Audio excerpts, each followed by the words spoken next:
नमस्कार, मैं हूं निकिता और आप देख रहे हैं सत्य हिंदी। एक नजर डालते हैं अब तक की सुर्खियों पर। देश में 24 घंटे के अंदर बूथ लेवल ऑफिसर यानी पीएलओ से जुड़ी 2 आत्महत्याओं ने चिंता बढ़ा दी है। पश्चिम बंगाल के नादिया जिले में 51 वर्षीय पैरा टीचर रिंकू तरफदार जो पीएलओ के रूप में तैनात थी, उनके घर में फांसी पर लटकी मिली। उन्होंने अपने पति और 2 बच्चों के नाम एक नोट छोड़ा जिसमें लिखा कि वह पीएलओ की जिम्मेदारी का दबाव सहन नहीं कर पा रही। इससे पहले गुजरात के कोडीनार में सरकारी स्कूल के शिक्षक और पीएलओ अरविंद भाई वढेर ने भी फांसी लगाकर जान दे दी थी। उन्होंने सुसाइड नोट में एसआईआर प्रक्रिया से हुए मानसिक तनाव और थकान का जिक्र किया था।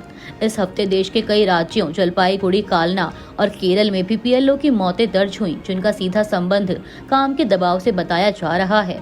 कई पीएलओ का कहना है कि एसआईआर एक्सरसाइज ने उनकी जिम्मेदारियां बेहद कठिन बना दी हैं। पश्चिम बंगाल के नादिया में पीएलओ की मौत पर मुख्यमंत्री ममता बनर्जी ने एक्स पर लिखा कि कृष्णानगर में आज एक और पीएलओ, एक लेडी पैरा टीचर की मौत की खबर सुनकर बहुत सदमा लगा। एसी 82 छपरा के पार्ट नंबर 201 की पीएलओ श्रीमती रिंकू तरफदार ने आज अपने घर पर सुसाइड करने से पहले अपने सुसाइड नोट में इलेक्शन कमीशन ऑफ इंडिया को दोषी ठहराया है। ममता बनर्जी ने पूछा कि और कितनी जानें जाएंगी इस एसआईआर के लिए और कितने लोगों को मरना होगा, इस प्रोसेस के लिए हमें और कितनी लाशें देखनी पड़ेंगी। यह अब सच में बहुत चिंता की बात हो गई है। पूर्व उपराष्ट्रपति जगदीप धनखड़ ने भोपाल में कार्यक्रम में अपनी चुप्पी तोड़ते हुए कहा कि लोग नैरेटिव के चक्रव्यूह में ना फंसें, क्योंकि इससे निकलना बहुत मुश्किल होता है। यह बयान उनके जुलाई 2025 में अचानक दिए गए इस्तीफे से जोड़ा जा रहा है। धनखड़ ने कहा कि वे 4 महीने बाद पहली बार सार्वजनिक रूप से बोल रहे हैं और उनके बयान पर कार्यक्रम में तालियां भी बजी। 74 वर्षीय धनखड़ ने उपराष्ट्रपति पद से स्वास्थ्य कारणों का हवाला देकर इस्तीफा दिया था, लेकिन राजनीतिक हलकों में माना जाता है कि उनका इस्तीफा भाजपा नेतृत्व से बढ़ते मतभेदों के कारण हुआ। बताया जाता है कि संघ से उनकी नजदीकी और कुछ मुद्दों पर स्वतंत्र रुख अपनाने के कारण पार्टी नेतृत्व असहज था। इस्तीफे से पहले उनके ऊपर दबाव की भी चर्चा थी। अब उनके बयान से साफ संकेत हैं कि वे खुद को गलत नैरेटिव का शिकार मानते हैं। धनखड़ आगे क्या रास्ता चुनेंगे यह स्पष्ट नहीं, लेकिन उनके तेवर बताते हैं कि वे अब चुप रहने वाले नहीं हैं। वहीं जगदीप धनखड़ के इस बयान के बाद इंडियन यूथ कांग्रेस ने उनका वीडियो एक्स पर शेयर करते हुए सवाल किया कि आखिरकार चुप्पी तोड़ दी है। वो कौन था जिसने जगदीप धनखड़। भारत सरकार ने 4 नए श्रम संहिताओं यानी लेबर कोड्स को लागू कर दिया है, जिन्हें स्वतंत्रता के बाद श्रम क्षेत्र में सबसे बड़ा बदलाव माना जा रहा है। ये नए नियम पहले के 29 पुराने श्रम कानूनों की जगह लेकर वेतन, औद्योगिक संबंध, सामाजिक सुरक्षा और कार्यस्थल सुरक्षा को नई संरचना देते हैं। सरकार का कहना है कि इससे मजदूरों को अधिक सुरक्षा, कंपनियों को सरल नियम और अर्थव्यवस्था को तेजी मिलेगी। नए कानूनों में कंपनियों को छंटनी की सीमा 100 से बढ़ाकर 300 कर्मचारियों तक करने की अनुमति दी गई है। वे ग्रेच्युटी अब सिर्फ 1 साल काम करने पर भी मिलेगी, जो पहले 5 साल बाद मिलती थी। काम के घंटों को बढ़ाने की छूट, यानी कि एक दिन में 8 से 12 घंटे तक काम करने की अनुमति है, लेकिन एक हफ्ते में कुल कार्य घंटों की सीमा 48 घंटे ही रहेगी। महिलाओं को नाइट शिफ्ट में काम करने की अनुमति, जिसमें पहले कई क्षेत्रों में रोक थी, और गिग वर्कर्स को पहली बार कानूनी पहचान व सामाजिक सुरक्षा देने जैसे बड़े बदलाव शामिल हैं। हालांकि नए श्रम संहिताओं का ट्रेड यूनियनों ने कड़ा विरोध किया है। उनका आरोप है कि नए नियम श्रमिकों के अधिकार कम करेंगे और कंपनियों को ज्यादा ताकत देंगे। यूनियनों का आरोप है कि यह कदम श्रमिक विरोधी है और पूंजीपतियों के पक्ष में है। वहीं अर्थशास्त्रियों का मानना है कि इन बदलावों से छोटी असंगठित फर्मों पर दबाव पड़ सकता है, लेकिन लंबी अवधि में न्यूनतम मजदूरी और बढ़ी हुई सामाजिक सुरक्षा के कारण ये कार्य परिस्थितियों और घरेलू उपभोग दोनों के लिए पॉजिटिव हो सकते हैं। दिल्ली पुलिस की क्राइम ब्रांच ने एक बड़े अंतर्राष्ट्रीय अवैध हथियार तस्करी रैकेट का भांडाफोड़ किया है, जो सीधे पाकिस्तान की खुफिया एजेंसी आईएसआई से जुड़ा बताया जा रहा है।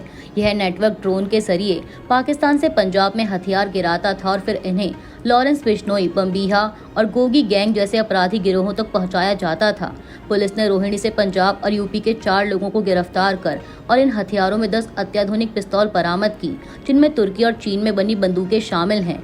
इसी दौरान कर्नाटक के उडुपी से यूपी के 2 लोगों को भी गिरफ्तार किया गया है, जो भारतीय नौसेना से जुड़ी गोपनीय जानकारी पाकिस्तान को भेज रहे थे। उधर संगठित अपराध के खिलाफ कार्रवाई में एनआईए ने 19 नवंबर को लॉरेंस बिश्नोई के भाई और गैंग के अंतर्राष्ट्रीय संचालक अनमोल बिश्नोई को अमेरिका से डिपोर्ट होने के बाद गिरफ्तार किया। इससे पहले गैंगस्टर लखविंदर कुमार भी अमेरिका से निर्वासित किया गया था। कनाडा सरकार भी इस गिरोह को 2025 में आतंकी संगठन घोषित कर चुकी है। लॉरेंस बिश्नोई फिलहाल गुजरात की साबरमती जेल की हाई सिक्योरिटी बैरक में बंद है, जहां उससे पूछताछ पर कड़ी पाबंदी है। अमेरिका के राष्ट्रपति ने व्हाइट हाउस में न्यूयॉर्क सिटी के नवनिर्वाचित मेयर ज़ोहरान ममदानी का गर्मजोशी से स्वागत किया। ममदानी और ट्रंप के बीच चुनाव के दौरान काफी तल्ख बयानबाजी हुई थी। ट्रंप ने उन्हें कम्युनिस्ट कहा था और ममदानी ने ट्रंप को फासिस्ट बताया था, लेकिन इस मुलाकात में दोनों के बीच बिल्कुल अलग माहौल दिखा। एक रिपोर्टर ने ममदानी से पूछा कि आप अब भी ट्रंप को फासिस्ट मानते हैं। ममदानी जवाब देना शुरू ही कर रहे थे कि ट्रंप हंसते हुए बीच में बोल पड़े, कोई बात नहीं, आप बस हाँ कह दीजिए, मुझे बुरा नहीं लगता। ट्रंप ने उनके कंधे पर हाथ रखते हुए कहा कि ये आसान है, समझाने से भी आसान, मुझे कोई दिक्कत नहीं है। ममदानी भी मुस्कुराए और हाँ कह दिया। न्यूयॉर्क के नए मेयर ज़ोहरान ममदानी और अमेरिका के राष्ट्रपति ट्रंप के बीच महीनों से चल रही तकरार शुक्रवार को अचानक खत्म होती दिखी। वॉशिंगटन में व्हाइट हाउस बैठक के दौरान दोनों नेताओं ने मुस्कुराते हुए कहा कि अब वे मिलकर न्यूयॉर्क के भविष्य के लिए काम करेंगे। 34 साल के ज़ोहरान ममदानी हाल ही में हुए चुनावों में भारी जीत के बाद न्यूयॉर्क के मेयर चुने गए। वे लगातार ट्रंप पर हमलावर रहे थे और उन्हें बुरे मकान मालिकों जैसा बताते थे। वहीं ट्रंप ने ममदानी को कम्युनिस्ट कहा था और यहाँ तक कि उनकी डिपोर्टेशन की बात भी कही थी, लेकिन शुक्रवार की मुलाकात बिल्कुल अलग तस्वीर लेकर आई। राष्ट्रपति ट्रंप ने ममदानी की ऐतिहासिक जीत की तारीफ की और कहा कि वे न्यूयॉर्क को फिर से महान बनाने के लिए अच्छा काम कर सकते हैं। ममदानी ने भी बैठक को बहुत उपयोगी बताया और कहा कि न्यूयॉर्क के लिए दोनों नेताओं के बीच प्यार और सम्मान साझा है। कांग्रेस सांसद शशि थरूर ने अमेरिका में राष्ट्रपति डोनाल्ड ट्रंप और न्यूयॉर्क के मेयर ज़ोहरान ममदानी की मुलाकात पर कहा कि लोकतंत्र इसी तरह काम करना चाहिए। चुनाव में तीखी लड़ाई हो सकती है, लेकिन बाद में देश के हित के लिए साथ आना जरूरी है। थरूर ने कहा कि वह भारत में भी ऐसा माहौल देखना चाहते हैं और इसके लिए अपनी तरफ से कोशिश कर रहे हैं। व्हाइट हाउस में हुई इस मीटिंग के दौरान ट्रंप और ममदानी के बीच दोस्ताना माहौल रहा, जबकि चुनाव से पहले दोनों ने एक दूसरे पर काफी तीखे बयान दिए थे। ट्रंप ने ममदानी की तारीफ की और कहा कि वे अच्छा काम करेंगे। वहीं थरूर के विचारों का बीजेपी ने स्वागत किया और पार्टी प्रवक्ता शहजाद पूनावाला ने कहा कि यह कांग्रेस को इंडिया फर्स्ट की याद दिलाता है। हाल ही में थरूर के कई बयान, जिसमें पीएम मोदी की तारीफ और वंशवाद पर लिखा उनका आर्टिकल, कांग्रेस में असहजता पैदा कर चुके हैं। बिहार चुनाव के नतीजों के बाद भी उन्होंने पार्टी की रणनीति और संगठनात्मक कमियों पर सवाल उठाए थे। दिल्ली एनसीआर में बढ़ते प्रदूषण को देखते हुए एयर क्वालिटी मैनेजमेंट कमीशन यानी CAQM ने शनिवार को ग्रैप यानी ग्रेडेड रिस्पांस एक्शन प्लान में बड़े बदलाव किए। दिल्ली की हवा अब भी बहुत खराब श्रेणी में है, इसलिए पूरे एनसीआर में नियम और सख्त कर दिए गए हैं। ग्रैप एक इमरजेंसी सिस्टम है जो AQI और मौसम के अनुमान के आधार पर प्रदूषण नियंत्रण के लिए अलग अलग एजेंसियों को मिलकर काम करने में मदद करता है। नए बदलावों में स्टेज सेकंड के कई नियम अब स्टेज 1 यानी खराब AQI 201 से 301 में लागू होंगे। इसमें डीजल जनरेटर कम करने के लिए बिना रुकावट बिजली सप्लाई, भीड़भाड़ वाले इलाकों में ट्रैफिक सिंक्रोनाइजेशन, अखबार, टीवी, रेडियो पर पब्लिक अलर्ट और बस मेट्रो की फ्रीक्वेंसी बढ़ाकर पब्लिक ट्रांसपोर्ट को प्रोत्साहन देना शामिल है। स्टेज 3 के कुछ उपाय अब स्टेज 2 यानी बहुत खराब AQI 301 से 400 में लागू होंगे, जैसे दिल्ली, गुरुग्राम, फरीदाबाद, गाजियाबाद और नोएडा में सरकारी और नगर निकाय दफ्तरों की टाइमिंग में बदलाव। हवा बेहद खराब होने के कारण इसी तरह स्टेज 4 यानी गंभीर के कुछ नियम भी अब स्टेज 3 में लागू किए जा रहे हैं। इसमें सरकारी, निजी और नगर निकाय दफ्तरों में 50% स्टाफ को वर्क फ्रॉम होम देने का विकल्प शामिल है। आरजेडी प्रवक्ता शक्ति यादव ने कहा है कि चुनाव आयोग को स्पष्टीकरण देना पड़ेगा। बिहार के लोकतंत्र और जनादेश पर डाका पड़ा है। चुनाव आयोग को ये बताना पड़ेगा कि आचार संहिता लागू हो जाने के बाद भी लाभुकों के खाते में सरकार द्वारा पैसे कैसे और क्यों भेजे गए। चुनाव नियमावली के कौन से कानून के अनुसार लाभुकों को पैसा दिया गया, वोट को प्रभावित करने के उद्देश्य से।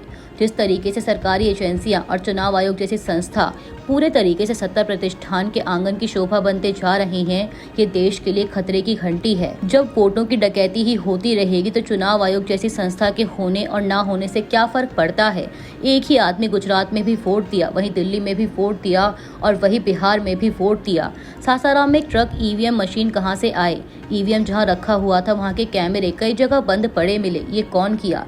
इस तरह के प्रमाण मिलने के बावजूद जिस तरीके से सत्ता प्रतिष्ठान के संरक्षण में चुनाव आयोग चुप्पी साधे हुए है, ये देश और लोकतंत्र के लिए बहुत बड़ा खतरा है। इन सभी सवालों का जवाब देना होगा। अभी के लिए इतना ही। बाकी की देश दुनिया की बड़ी खबरों के लिए जुड़े रहिए सत्य हिंदी के साथ।